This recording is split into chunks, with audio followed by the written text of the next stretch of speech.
Welcome to episode 4 of the Legacy Warrior podcast, where we help you become the best version of yourself and elevate your legacy using the exact tools we use to transform our. As always, I am here with my beautiful partner in crime, Miss Stephanie McKinley. Hey, everybody. Today, we're going to be talking about one of our favorite books we've ever read, The 5 Love Languages. Yeah, so I just wanted to show you guys, this is what it looks like. Yes, by Gary Chapman. So if you're watching this on our @Legacy Warrior podcast YouTube channel, you can see a picture of the book, but it can also be found in any major store or on Amazon. And this book is really about how to create extraordinarily fruitful relationships by loving people the way that they need it and not the way we think that they need it. So this book is really powerful. And I know for Stephanie and I, we love it because it really helped transform our marriage, right, Steph? Oh, yes. This is one of my favorites. And, you know, we just had Valentine's Day, so we thought this would be a perfect topic. And, you know, we would share what tools have helped us in our marriage. And this is definitely one of the big ones. This is something that definitely helps all relationships. And we refer to it all the time. So.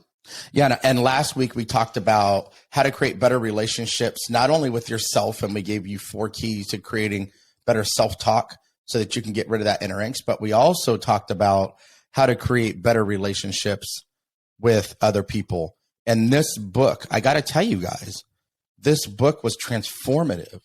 And we found this book when we were really struggling in our marriage and struggling to communicate, when you got past the 2-year puppy love stage and you're living together and she's nagging me about putting my clothes away, right?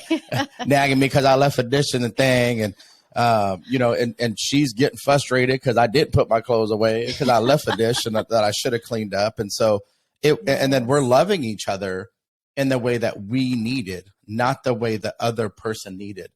But when you listen to this today, I don't want you to listen to it from the lens of just your intimate relationships or your marriages or whatever it is. I want you to think about this. We're going to tell some stories relevant to how we utilize the tools and what we're going to tell you today to become better parents to our children and to be able to fill their cup in a much different way. And then we also take this into our friend relationships. So I think that the book is more focused on intimate relationships, but the reality is this is truly for everybody in every relationship. And so I want to start just by answering the question. We both have, I think, a little bit of a different twist on it, Steph. But when you think, what the heck are you even talking about? A freaking love language. Like if you would have told me a love language 25 years ago, I'd have been like, look, like where's the like R&B music at? Because the love language happens in the bedroom. But I realize love language is about so much more than that. And so, Steph, for you, what is a love language? Well, you did talk about it a little bit at the very beginning in that we all have a different way that we like to be loved. And I don't think we ever, like before reading this book, I don't think I would have ever thought about it that way. I just thought you just love, like we all kind of like the same things. Turns out that's not the way it is. I mean, there's, as he says, there's 5 love languages and we all like to give and receive it differently.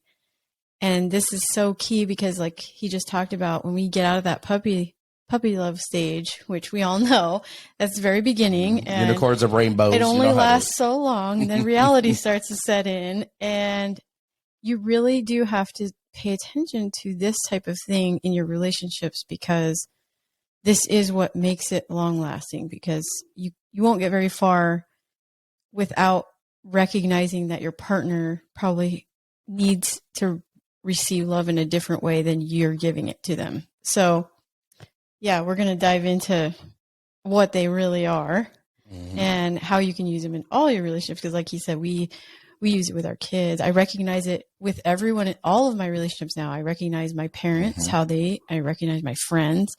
I've picked up on the way that they show me love is probably how they want to receive love. And it is really different. So. Yeah. When I love what you said, Steph, you said to pay attention to how they receive love. And I think once you get past, especially in an intimate relationship, and it's all exciting, and the grass is greener on the side of the fence that you're on, and there's all these amazing feelings, and your heart's palpitating and you're getting sweaty and all the stuff you do when you're first falling in love with somebody. But I think what people don't talk about, because we want to glamorize love is work. Yes.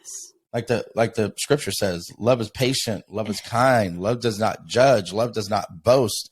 And when you've been together going on 26 years for us, matter of fact, February 15th was the day we met. Yes. 26 years ago.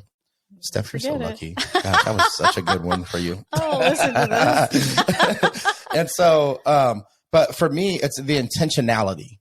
And that's really what we're going to talk about today, is taking what's normal for you when you're tired, when you're frustrated with your spouse or in a relationship, and really being able to love people the way that they need it to fill what's called, the next piece of this is their love tank. Look, we all got a love tank, and fellas, it ain't your beer belly. Sorry. Look, I know I'm trying to get in shape, but it ain't like I'm super fit yet. That ain't, what do they say? That's the fuel for the love tank, for the love machine, right? But that ain't what we're talking about here. We are talking about being able to help somebody's cup overflow. I truly feel nobody can fill your love tank if you can't fill it yourself. If you're not internally feeling good about who you are. And that's why in episode 2, we talked about really healing from trauma and finding that internal safe environment where you can start to thrive instead of just survive. But as you learn how to thrive, the importance in the communication of how to fill your love tank or communicate, like we're going to talk about what our specific love languages are as we go through the 5, but to be able to communicate what kind of love do you receive that overflows your cup, that overflows your tank, so that you can be the best version of you. Because I can't rely on Stephanie to fill it.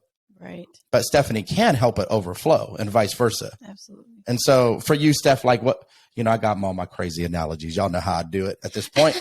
But for you, what does the love tank mean for you? I do feel like a love tank is, like he said, it's kind of like our capacity to love someone else and to receive that love. And like he said, we have to be filled inside on our own. We can't expect someone else to fill that for us. Someone else cannot make us happy. We have to do that. But you do still have to pay attention in your relationship and be intentional about trying to do the things that that person likes, and it's going to make them feel better. And, you want to be doing those things, and you have to be intentional about them. So I think, our love tank is, I just don't want you to think that you do these things and that's definitely going to make them, it's not going to fill their tank necessarily. And if they aren't happy within themselves. So we just want to really address that part, because, we have had times in our relationship where, one or the other of us was really trying to do that, and the other person just couldn't receive it. So, and that can lead to more resentment. So don't think that, I did all these things and they're not showing me love. And, we don't want to get to that place from this. Yeah. We don't want you to lose gratitude for the things that people are doing. So we're going to focus primarily on the 5 love languages so that you can understand maybe where your love language is at, which is so hyper important, guys. And then listen to this with the people that you have relationships that you want to elevate. Have them listen to this podcast, because it's important that they understand what their love language is, because what you think it is might not actually be what it is. And by the way, and what was my love language at 25 is different at 46 years old now, just with growth and how, I've elevated my own humanity through healing too. And so something else I want to point out is, we talked about the puppy love phase. And then when you're in that beginning phase, it just seems to come naturally, because you're having all these feelings and you get the butterflies, and, you just want to give that person everything, and you're doing all the things. And then we don't realize that as time goes on, and that, we start dealing with the real life stuff, and we live together and we have Children. real issues, and yeah, we got to pay bills and all these responsibilities come in, and you start to stop doing a lot of the things that you did do in the puppy love phase, and not realizing that you stop doing the loving things. And so it does affect your relationship. And then that's why we're saying you have to become really intentional with it. And don't mistake the love languages and the communication that's going to happen with you and other people on what each other's love languages are, so you can support each other in a different way, with self-love. Right? I think self-love is different. The ability to really fill your cup. We gave some tips on that, but we're going to do a full episode probably in a couple weeks about how do you really love yourself? How do you prevent yourself from getting to the point where, like I asked somebody recently, what do you even like to do? And they didn't even know anymore, because all they knew was work, come home, be a dad, be a husband, fix a yard, and that was it. And they didn't do any of the things that they used to like to do. I was in the same boat in corporate America. I hadn't fished in years. We weren't going off-roading very much. I wasn't doing things to fill my own cup. And so this isn't about that, though. Like, and we're going to have some conversations, and go back and listen to last week's episode. It'll give you a template to start utilizing now to just start to fill your own cup. This is about how can you fill your partner's cup? How can you make sure your partner knows how to fill yours, or your friends or your family or whoever that person is in the relationship? And then how can you create an extraordinary relationship using these 5 different love languages? And we normally bring you 4 keys to living an extraordinary life. This one is special because people really do fall within all 5. So we're going to start on the first one, words of affirmation. I want to say one thing before we start on this. Everybody likes all of these. Right. I think everybody needs all of them to some extent. You'll even have, Stephanie and I do, a couple that are like really high on. And then we got a couple that were like, well, whatever. Like for me, we're going to talk about receiving gifts at some point. But for me, receiving gifts, like, I'm like, whatever. I don't even care about the gifts really as much. Words of affirmation is second for me, but I used to think it was first for a long time. And actually, Stephanie thought it was first. So, Steph, let's talk about words of affirmation first. What does that really mean? And then I know for you, as you've grown and as you've gotten a little bit older, the kind words people say to you, and people even responding to you on this podcast and saying you're powerful. And well, like, you're cool and stuff, but man, Stephanie, she's amazing. She's powerful. And I think it's so cool to watch just your reaction in those moments too. And then for me to also be intentional on making sure that I'm speaking that kind of life into you moving forward as your love language has shifted a little bit. So talk about words of affirmation. What does that mean? And then what does it mean to you? So I'm going to say words of affirmation. Initially, I thought that was pretty low for me, actually. I used to think it was. I thought, because when I think of words of affirmation, it's like, it's encouraging words. It's, telling your wife she's beautiful, or telling your husband he's handsome, or, it's those kind of things where it's just affirming words. It's just affirming words that they need to hear. And, just kind of like hey, you're doing such a great job, or you're thanking them for what they do for you, or those are what I consider words of affirmation. And I used to think it wasn't big to me. Like, not that I don't like it. I do, and now I would say today, it's one of my top ones. I've realized as I've gotten older, I didn't realize until at some point, like I would get a card from Walt, or I would get a card from my kids, or even my mom. And it started to feel like, oh, those words where they were pouring into me and just saying what a difference I've made in their life and impact I've made. And it meant more to you than it did at 21, right? Oh, yes. Yeah. And now it's really weird, because when I hear things like that, it almost always makes me cry. And that's how I know that emotion is strong for me. Now it's the best. And now I feel like it's the best gift anyone can give me, is just those words of what I mean to them.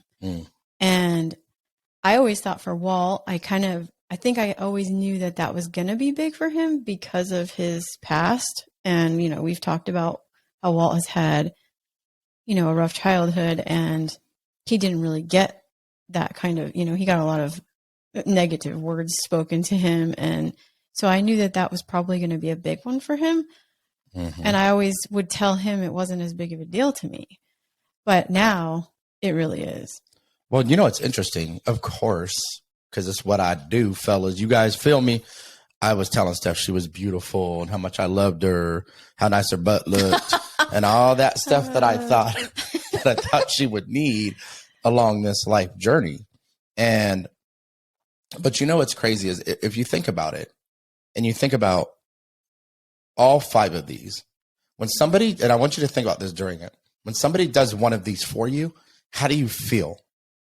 How does it make you feel? Does it lift you up? Are you soaring? Yeah. Or are you like, man, that was cool. All right, thanks. Mm-hmm. Also, that's a big key on figuring out which ones really mean something to you. Right. And then also looking at like those painful moments in life. So words of affirmation for me, I think, is my second love language.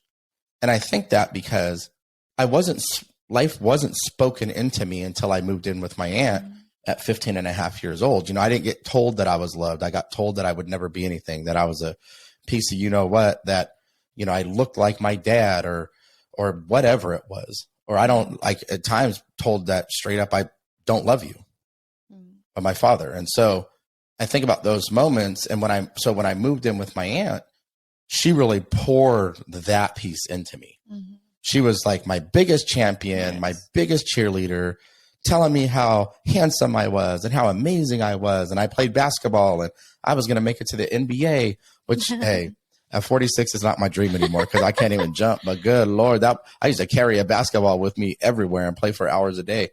And it was like all the beautiful things that were spoken into me made me feel alive. More importantly, it made me feel loved. It made me feel seen. It made me feel like I matter. But at times I had this, because I hadn't done the healing yet, I had this insatiable desire. And no matter how much somebody told me that, it was really never enough. Mm-hmm. So super high on my scale, right there next to physical touch, which we'll talk about last. But also, as I've healed, the need to feel validated, the need to feel confirmed by other people has been diminished. So when Stephanie says she's proud of me, or like, thank you, Walt, just for working so hard for our family. And ladies, like, those are the things guys need to hear too. Mm-hmm. Hey, honey, thank you for just going and working hard for our family. As men, it's our responsibility to provide and protect. That's how men feel. But men need to be thanked for that too, even though we should be doing it.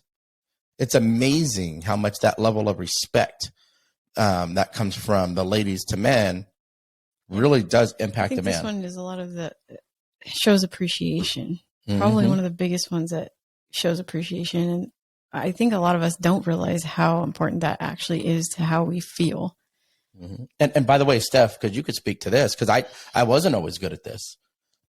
As she was a stay-at-home mom and supported my career and took care of our kids, and but I wasn't like thanking her for just holding it down all the time. When I went on deployments, I did, but I wasn't all, just consistently, if I knew it was filling her love tank, saying, thank you for having dinner done. This is awesome. Or, hey, I know it's been a crazy day for you. Thank you for just making sure the house is clean. That's awesome. I know that takes a lot of effort with 2 toddlers running around like mini tornadoes, trying to challenge each other on who can make the biggest mess. You know what I'm saying? And so I think just it's intentionality in doing what your partner needs to feel loved. So really think about the words of affirmation. This is one of the first ones to get lost in resentment. Yes. Yeah.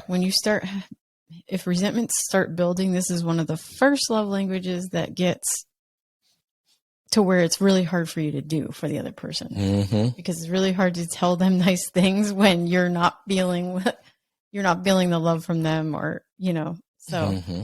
And what's crazy is, so when Steph and I were struggling the most, we both read a book called Fireproof. Mm-hmm. And That's So a movie also. there was a Love Dare book that went with that movie, Fireproof. It's a book and a movie, and super good. And this Love Dare book, I'm like flipping through the pages and I'm trying to do what it says to do in the Love Dare book.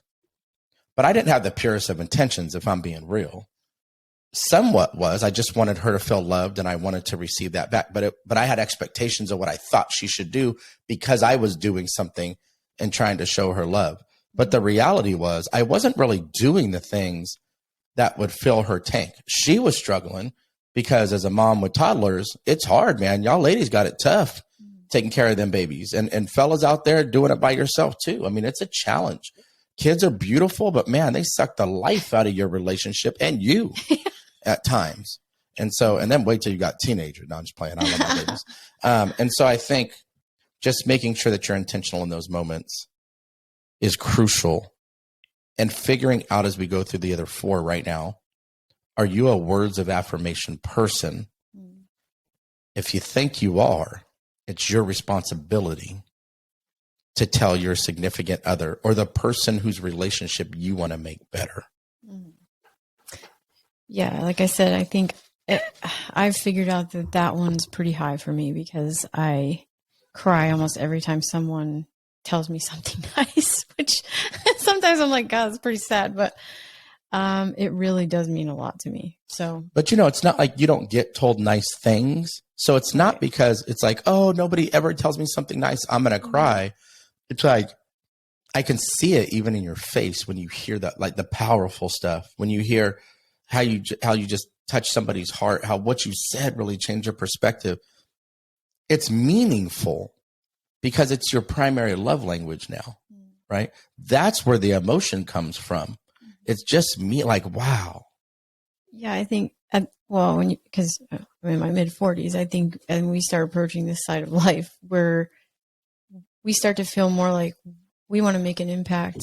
We want to make a difference to people. And so that really means a lot now, more than it did in, like in my, we were together when I was 18 and he was 20. So back then you're just starting life. It's not as big of a, it doesn't affect you in the same way. Right. It's like with the wisdom and age, those things feel different. So let's move on to the second one, quality time.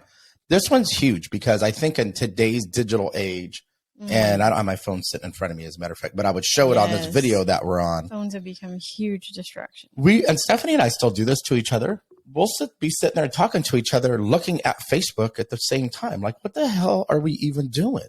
Like, you cannot active listen to what somebody says. And we have done this, like, babe, did you hear what I said? Yeah, I heard what you said. What'd I say? Well, I mean, not enough to like answer it if you ask me word for word.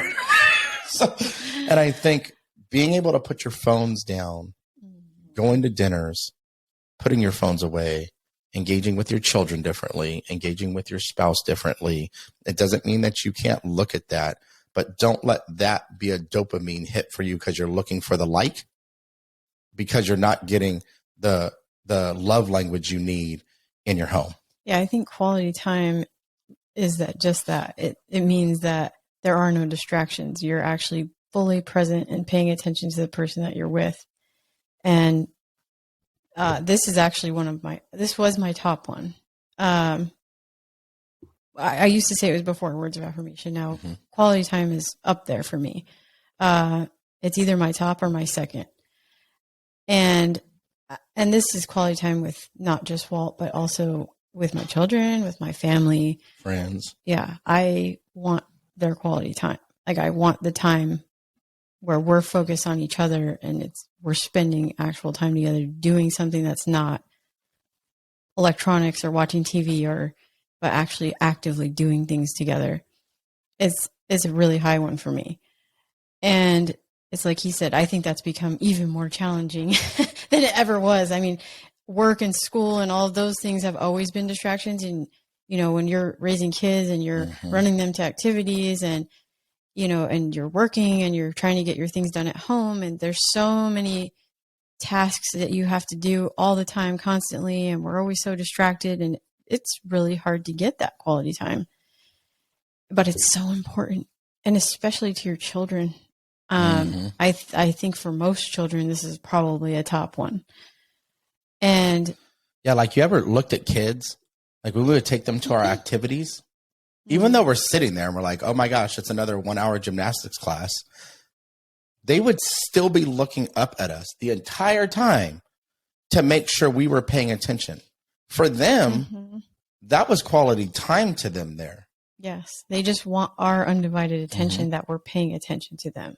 And Steph, you do this so well right here. Because I want to say this, because teenagerhood is different, right? Like your children want quality time when they want it, not necessarily when you want it. But Stephanie does this, especially with our 16-year-old, really well.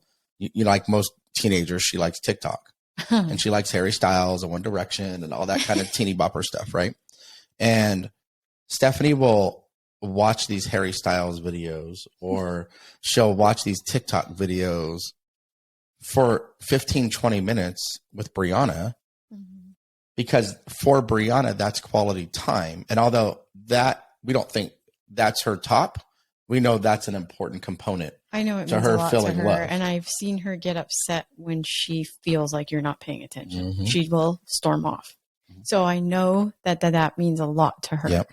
And even with Walt, I think some of my best quality time with Walt is just us engaging in really good conversation. I love to just have long conversations with him, because we both can get really deep on things, and you know, we dream together and we do a lot of stuff like that. So sometimes even just a drive and us having a good conversation, or a dinner and a nice conversation, that's the kind of time that I like with him. You know, even in the book, it says, you know, watching TV isn't actually quality time, but for us, our time at night sometimes was the only time we get together. So us cuddling together on the couch, watching something we like, to me is still quality time. It fills my bucket, because it's just time with him. That's just us. And, you know, typically I'm tickling his hair, or he's tickling my foot, or like we do those little things. Connection. So, yes. And by the way, and I didn't do this very well when the kids were little. You know, I'm working all day and I'm running and gunning and I'm making things happen, and, you know, meetings and all these other things all day that you're doing at work, and you're trying to like communicate with people and navigate the political environment of work too at the same time. And then, you know, I come home to my wife, who might have talked to one of her friends at the bus stop, who has dinner ready for me, who the house is clean, who she made sure all the bills were paid because she's taking care of the bills because I was going on deployments, who's done all of these things in our life without really communicating with anybody but toddlers. And then it can be very lonely. And I come home and she just wants to talk. Well, maybe I'm not really ready to talk yet. And so, because I've just been busy, I just need a second to decompress. That's the communication you have to have. So in those moments, quality time was really important to you. And it was me taking a second and decompressing if I really need it. Like, hey, just give me like 15, 20 minutes. Well, and also the children want attention from there, because they haven't seen you either. Let me say hi to the kids. Let me do this. And then when the kids go to bed, we'll spend that little bit of time. But it might have been even me jumping in the kitchen and helping her cut some veggies or something for our dinner. And then we're just talking while we're doing that. Yes. So quality cooking together. I mean, any of those kind of things. So quality time doesn't have to be this like extraordinary, everything stop in the world. We're going to just shut it all down to spend this quality time, because we know the reality is that doesn't happen. What we didn't do very well when we struggled in our relationship was make time and make that a priority to pour into our relationship, because we didn't have family close, because we were in we were military life, right? Yeah. 6 hours was the closest family. Make the time, get a sitter, do those things. Yes, that's something we can definitely attest to. Man. It's so worth it. Like, I know it can be a pain to find someone to watch your kids, and then, you know, but it's so needed and worth it. It's something that, looking back, I wish we would have done more of. Yep. So QT, baby, quality time. Make the time for that if that's your love language. But even if it's a little bit lower, still make the time for that and have communication about what quality time looks like for you. Like Stephanie said, for us, it's sometimes just I'll lay down on the couch and she's sitting in the recliner part and I'm laying down and she's just tickling my hair. But we're watching a show together. The other night we did, and we have teenagers, so it's a little easier now. We listened to a couple podcasts. She had listened to some podcasts and she's like, these are fire. She's all jacked up and she wants me to listen to it so I could take away the message. Oh, we got to get it going, babe. So I said, well, let's just take a ride in the Jeep. Yeah. Right? And we do that a lot. Sometimes we just go for rides. Sometimes we go off-roading together and we jam out to some music and and we talk and we have a good time. And so this time in particular, this is, gosh, it was probably like 3 weeks ago. So we took the Jeep. We're like we drive an hour one way, an hour back. We listened to an episode and then we turned it off for a second. And then we just talked about what we took away. So when you can make your quality time about growth opportunities as human beings, like we're individually growing in those moments, but because we're communicating about the growth we're personally having internally and making that quality time a priority, we're also growing as a couple and dreaming as a couple and making plans as a couple while we're still growing individually. So it's really powerful. Kind of thing that I do want to say, because that quality time is important. So when you do get to actually undivided pay attention to your significant other, you want to make sure that you're not only talking about the kids and you're not only talking about work, because we tend to do that too, because that's what our day has been all about. And so that's what we end up talking about. I did that big time. We need to be able to have other conversation that's just like connect as Walt and Steph, not mom and dad. Yes. Not corporate executive Walt, not military Walt, not mom who just spent all day with the kids. Now that might be part of the connection, but don't forget the things that make you fall in love. Because sometimes we have fun talking about our kids because we love them, and sometimes they do funny stuff or whatever. Right. And we like to talk about what they're doing. But just don't make it all about that. Make sure you do talk about some other things and check in with them and, discuss other stuff. Dream together. Golly, dream together. Huge. Sometimes dreaming, and by the way, this could be for 5 minutes or a 2-hour drive like we took. Don't put a time limit on it, but put your damn phone away. And I think it's so important. We like to have fun together because that's something that once all these responsibilities come in, you start to stop having fun with your spouse. You need to have fun with your spouse. So you need to make time to do those things. Like, I don't care what it is. Everybody has different things they like. Walt and I personally, we always love sports. Like, so we could play anything. We play cornhole, go bowling, shoot darts. Got some pickleball stuff recently, but we ain't played yet. But we'll go for walks together. We used to play basketball. Sometimes we still go shoot hoops. Like, that's fun for us and we enjoy it. So it just, whatever it is, some people like to play music. Some people like to do art. I mean, I don't care what it is. Just have fun together. And whatever it was you did together in the beginning, find time to still do it. Well, and be willing to compromise, even if it's not as fun for you. Right. But you've been filling your tank. Do it for your relationship. Compromise in that relationship to do something they like too. It can't just be about you all the time. Sometimes I would go to I go to a Phoenix Suns game, or I go to these sporting events with Walt that aren't necessarily your jam. I like them, but like not the same way he does. Or maybe he goes to like a musical with me, or like a ballet thing, or, something that's not necessarily what he likes, but he knows that I do. So, and we'll do that for each other. Like, everybody has to compromise a little bit. Well, yeah. Hey, and by the way, she got me to go to the Broadway show Wicked. And I was like, bro, I ain't going to no Broadway show. He did not think he was going to like it. Man, like, you could go with your girlfriends or something. I'm not going to no Broadway. That's not what I do. I'm a man. Let's go. And then I went, I was like, dang, these people are so talented. That was super good.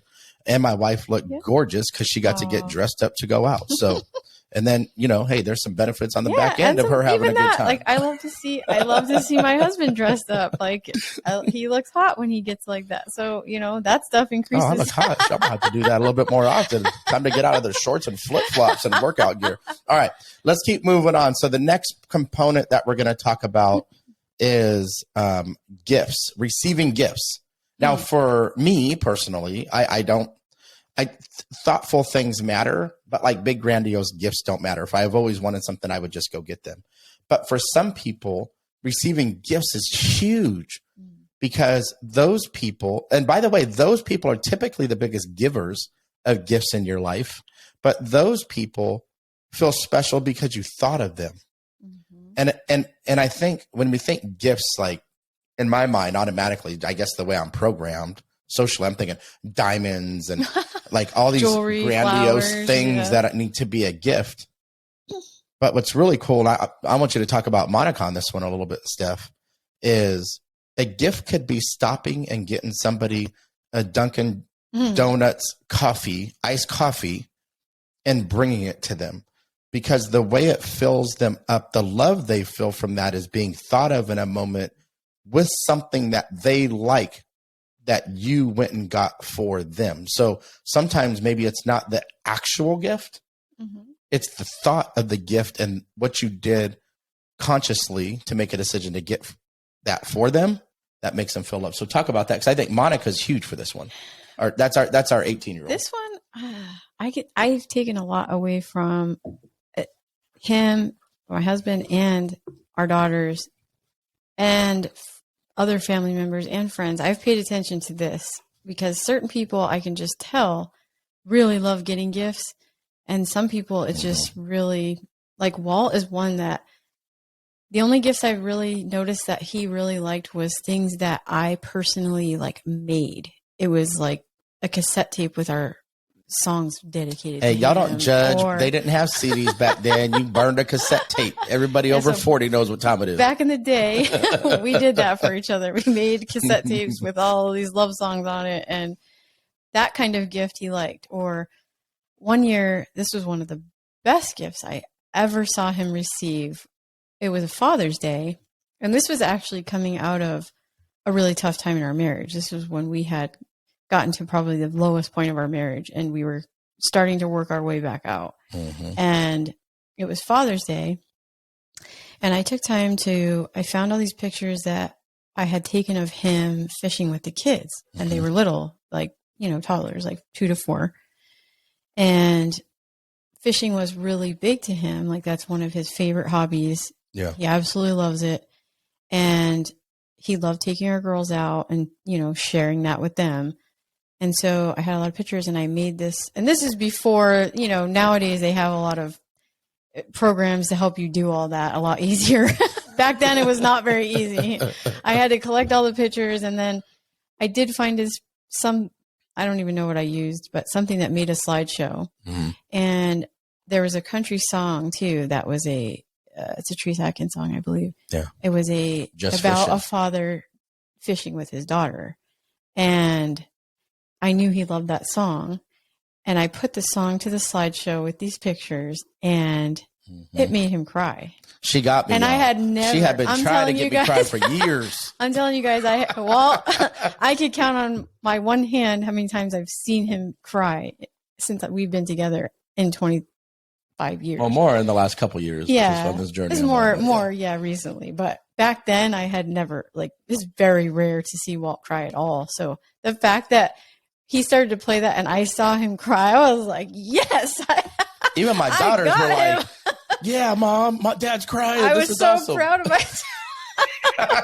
That just made me feel so good. Wow, I just know that gift really got him in his feels. And and so gifts like that, he took really well.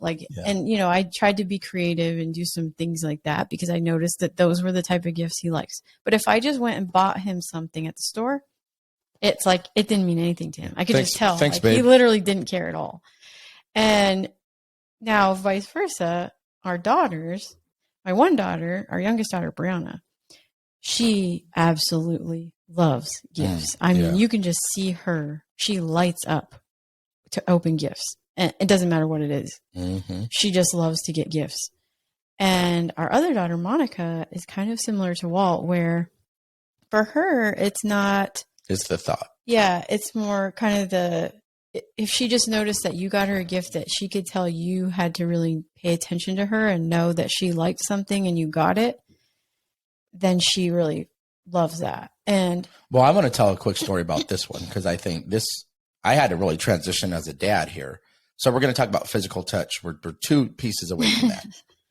So for me, I'm physical touch. I love to give hugs, right? Mm-hmm. Now my physical touch growing up was abusive. So for me, once I got that positive physical touch, Mm-hmm.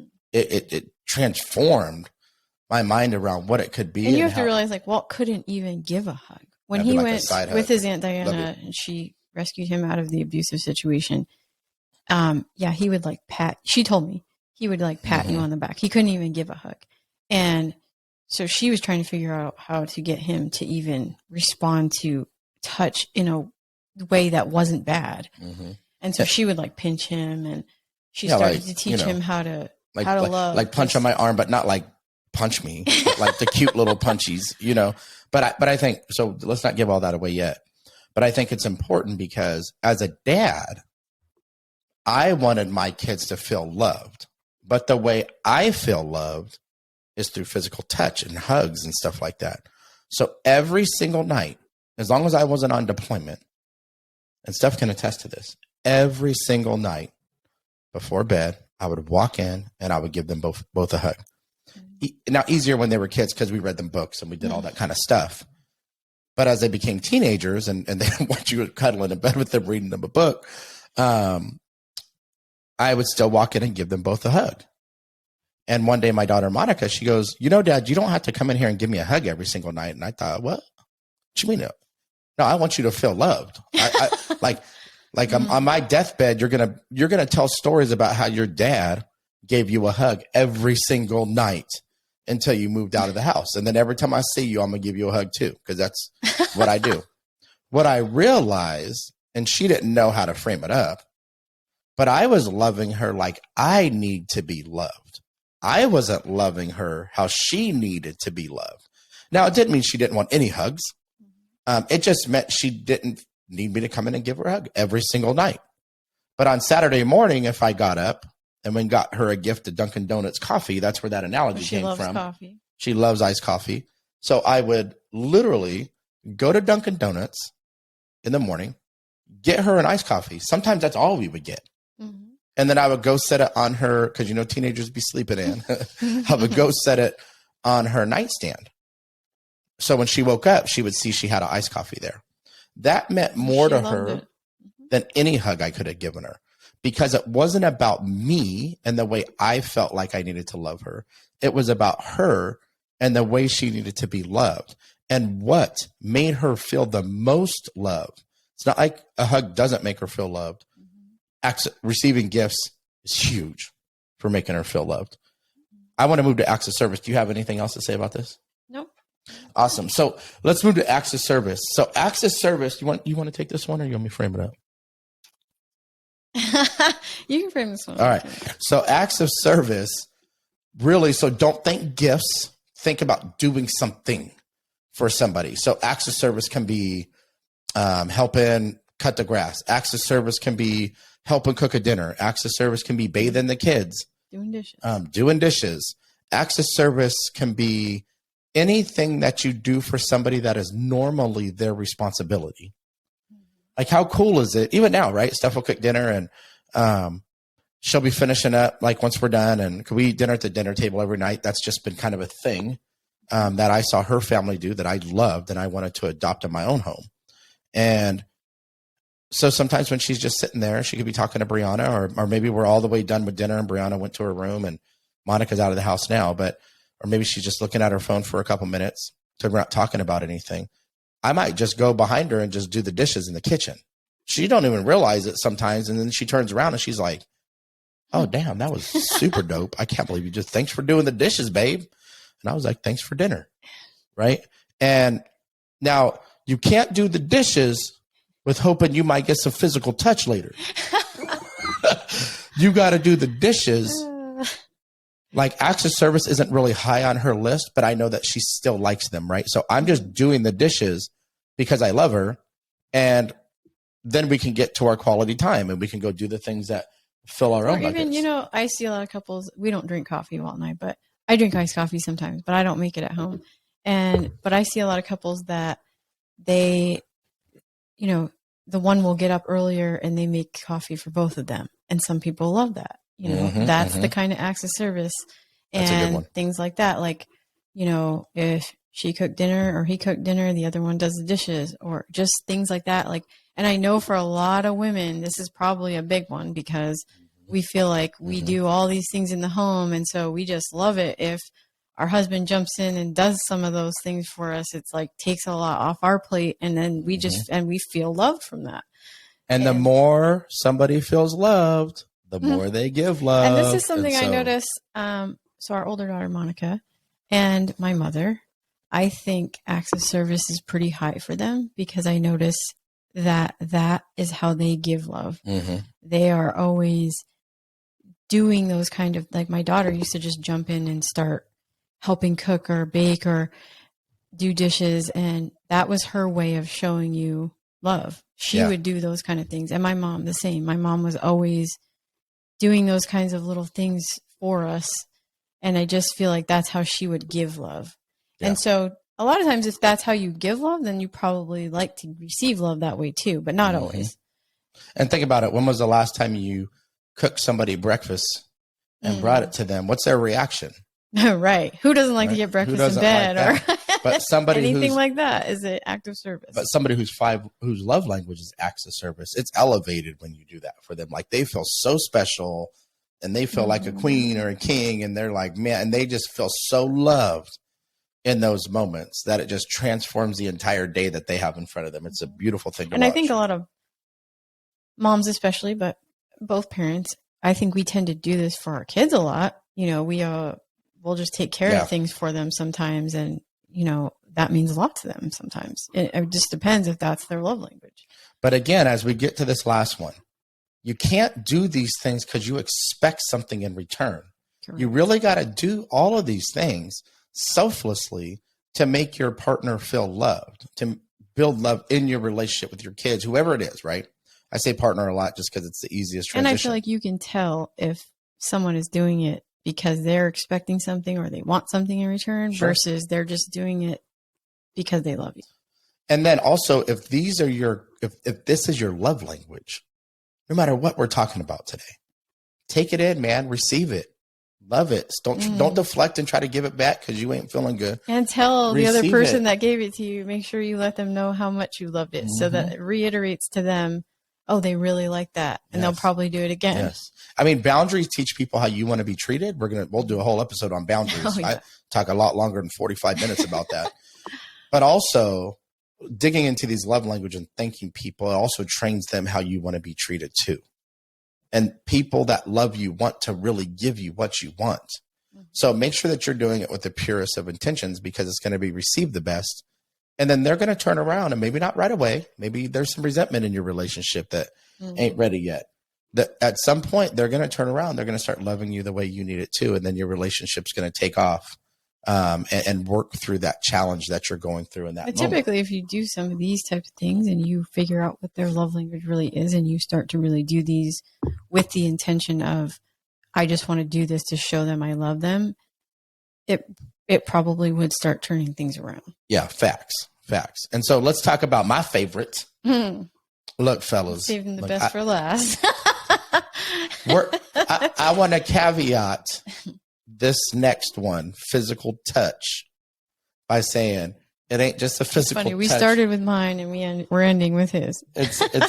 This physical touch isn't just the stuff that happens in the bedroom. Okay. Yes. So I want you to think bigger and grander, right? So like, let's say mine is physical touch all day, every day. And I'm going to explain why. Actually, mine's pretty high too. Yours is. Yeah. Mm-hmm. Yeah. That words of affirmation and physical touch. I am an affectionate person. So 1A, 1B for you. Right. But look, physical touch for my wife isn't me walking past her in the kitchen and slapping her on the butt, you know? And by the way, although I know that's like it's endearing from him. I don't know. If it's a guy like, hey, babe, back, you know, and so many of my married friends do this. And I don't know. Maybe we're programmed. Maybe it's just intuitive. Maybe it's subliminal.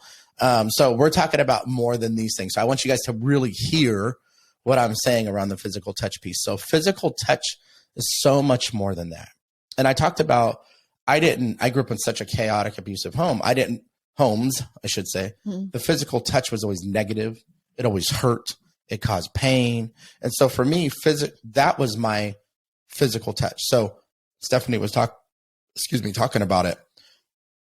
I couldn't even give you a hug. I mean, it was a legit side hug for family with a tap on the shoulder because it felt so uncomfortable because I didn't know what positive physical touch really looked like. And then I moved in with my aunt and she would hug me and she'd, you know, the little punchies. I'm going to say it with punchies to make it sound nicer on the arm, right? Or she'd pinch me like, ooh, I got you, you know? And she was doing all these other things, watching me play basketball in the driveway, even like just championing me and playing music out there. And my nephew was out there too. And it was so cool. But she just realized, like, I got to get this young man used to some positive physical touch because right now he cringes when he gets it. And in 2.5 years, she really did like change my whole perspective to what I thought physical touch could be, from something negative to being something so positive, to where now, I mean, I'm sitting with Steph and you can't see the video if you're listening to this, but if you're watching the video, shameless plug again, YouTube at Legacy Warrior Podcast. If you're watching the video, I got my hand on her leg. When we drive, I got my hand on her leg. She tickles the back of my head. She'll tickle my hair for watching a show. She'll tickle my back. I mean, hell, who doesn't like getting their back tickled? Please, could you just get me a constant that, right? My neck, like I carry any stress that I have on my neck and my shoulders. She'll rub my neck. We'll sit on the couch and, you know, I'll tickle one foot. She'll tickle one foot. And it's just this physical touch and this connection that's so much more. Holding hands. Holding hands a lot, right? That's so much more than sex would ever be. It's true intimate connection beyond the physical connection that just happens through being intimate. And that's, I think, what our challenge really was when the kids were little, was we were holding their hands. Holding them. Holding them, walking into a store. Like we never really spent the time being able to have physical touch. So in those moments, because I was still healing from trauma, I felt abandoned. I felt unloved. I brought all this trauma from my childhood into my marriage because I had gotten physical touch in a positive way. I loved it. And then it was like, it was never enough. And it was like, I would have ate it out of a bowl for cereal every single morning if it was a thing. And so physical touch for me personally really builds a connection like nothing else can, because I was deprived of that as a child. So as an adult, it became my primary love language. That's why I say sometimes, like, look at that pain that you went through to see where your love language is at too. Yeah. It's something I noticed when our marriage was, we were trying to like rebuild it. And I thought about it and I was like, you know, we used to always, we would hold hands everywhere we went, and we were always kind of cuddling or touching. And I realized like we lost a lot of that connection when our kids came along, because like you said, we were always holding them and they were needing us, and, you know, you have to hold their hand. And so little by little, like that connection got in the way of that. And it is very important for feeling connected to your partner. And even the small, like he's saying, like a kiss, a hug, like he would always, and that was another thing that got lost, is he would always give me a kiss and a hug every morning before he would leave, even if I wasn't up. You know, if I was still laying in the bed, he'd like kiss my forehead or something, you know? And so it was always a way to say bye. And that got lost in there. Sometimes it was almost like I didn't want to wake her up, or I was just in a hurry. And I mentioned it and said that, you know, that was something I really liked. And so he started to do it again. And it's amazing how much those little things really do make a difference. And okay, but I want to edify what you just said, because this is really important. Hear what I'm saying right now. I did do that. Busyness and didn't want to wake her up, and all these reasons kind of got in the way. She communicated to me, hey, why did you stop doing that? I like when you do that. And I'm like, and I was like, well, I don't want to wake you up. And she goes, I don't care if you wake me up. Like, I like when you give me a kiss on the cheek or forehead or whatever. Like, I'm not trying to, like, don't get me wrong. It ain't like we trying to make out at 5 a.m. when I'm on my way to work, you know, like just a subtle kiss, because it made her feel special, even if she barely even cracked her eyeballs a little bit, right? She communicated that to me. That's huge, Steph. Right. And those were the little things I noticed. You don't realize that those little touches are really huge for connection in your relationship. And I know for me, I'm a very affectionate person. I like to hug everybody. Like I hug friends, I hug family, it's just, I am like that. I like hugs. I like holding hands. I like to get kisses. I love to cuddle. Like, and sometimes I tell him, like, even just a hug sometimes for me, it does a lot. And I notice with our kids. And not a hug with intentions, just a hug. But I've noticed even, like I said, you'll start to recognize these love languages with all the people in your life. And I know even with my parents, I can say my dad was a lot more affectionate than my mom. And a lot of that had to do with their past also. My mother, she didn't feel a lot of love in her childhood. And I think she had trouble showing it in that way. And it's hard for her to receive also. Right. She showed it in so many other magical ways, but in the way that she receives it. And my dad was just like Walt, where I always saw her tickling his back, and he loved that. And he used to like do the same kind of thing to me, where it was like he used to like run fingers up my back like a spider just to be funny and make like you jump. Yeah, and just he would give me hugs and little things like that like, and I see it in my younger daughter. Our younger daughter she is super affectionate. She always wants to cuddle. She will literally walk in the living room at 16 years old, which is wild to me because our 18-year-old wasn't like that. She liked the acts of service and be like, who wants a hug? Put her arms all out wide. Just who wants a hug? And I'm like, come get that hug. I want a hug. Mom's like, I want a hug. Yeah. And so I think she gives everybody hugs. And I used to have to cuddle. Like she wanted me to cuddle with her for a long time at night till she was pretty old. I mean, getting up into like almost 9 and 10, she's still like, Mom, will you just cuddle with me before I go to sleep? And she was very affectionate. And then it's weird because our older daughter is like the complete opposite. She does not like physical touch. Right. She's very uncomfortable with it. I think only with us or people very close to her, she will hug and stuff, but she doesn't like it. So we pivoted as parents on how we give them love based upon what their love language is, regardless of how we feel about it. Because it's not about us. It's about giving them what they need. It's about giving your partner what they need. Even our older daughter recently said to us, she said, because Walt talked about a little bit ago about how our older daughter, Monica, told him, like, you don't need to give me a hug. And he was kind of hurt by that. But he recognized, like, okay, but if you're telling me that, then you know, that doesn't fill your bucket. So, but then recently now she went away to college. And now when she comes home, she actually mentioned recently, she said, well, now I try to, I don't know if you guys noticed, but I try to make sure I do give you hugs intentionally because I know you like it. Yep. And she's like, and I know I'm not at home. So she goes, I don't need it as much. And it's a big, huge embrace hug too. Not no quick teenager hug. So it's a big, huge embrace hug. But she recognizes that now because we have these conversations about this book specifically. So Steph, let's wrap up. We're getting close to an hour. Do you have anything else that you want to add to this? No, I just want to stress that this is huge, guys.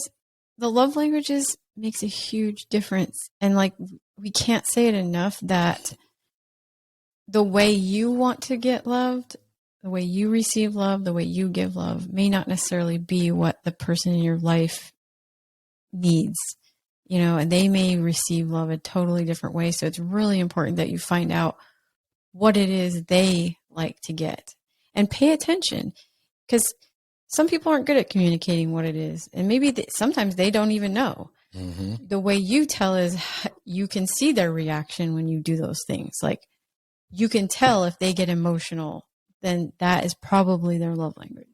Yeah. And I think just to recap, so what did we talk about? What is a love language? First of all, what's a love tank? And then the 5 love languages: words of affirmation, quality time, receiving gifts, acts of service, and physical touch. Figure out what your love language is.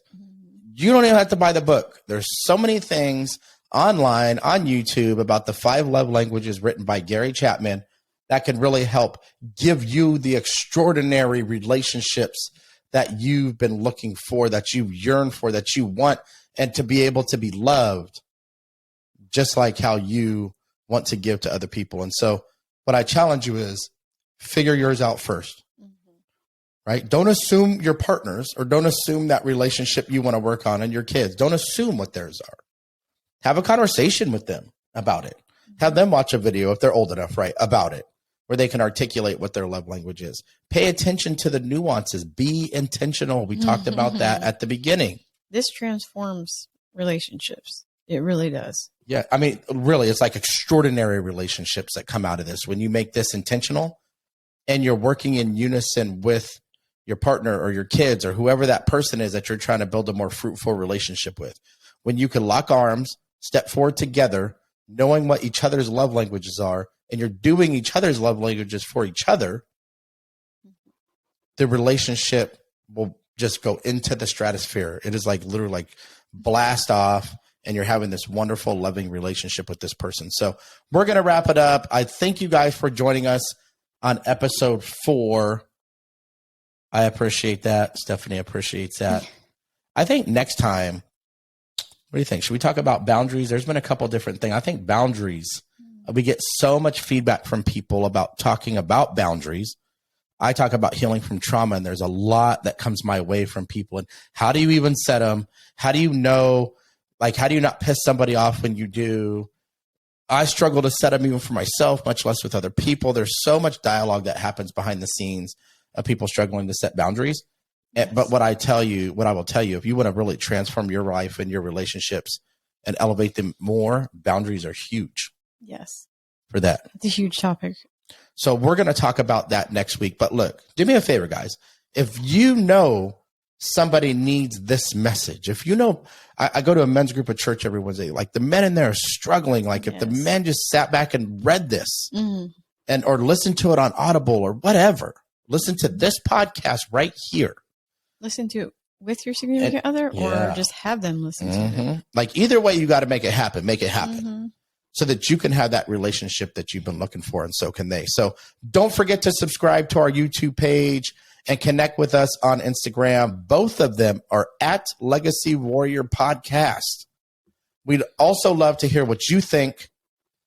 Tell us what topics you would like for us to discuss, like boundaries. Next week came from a listener that asked us to talk about boundaries. So we're going to throw that in there, and we'll push some other topics off to the other weeks. And so let us know.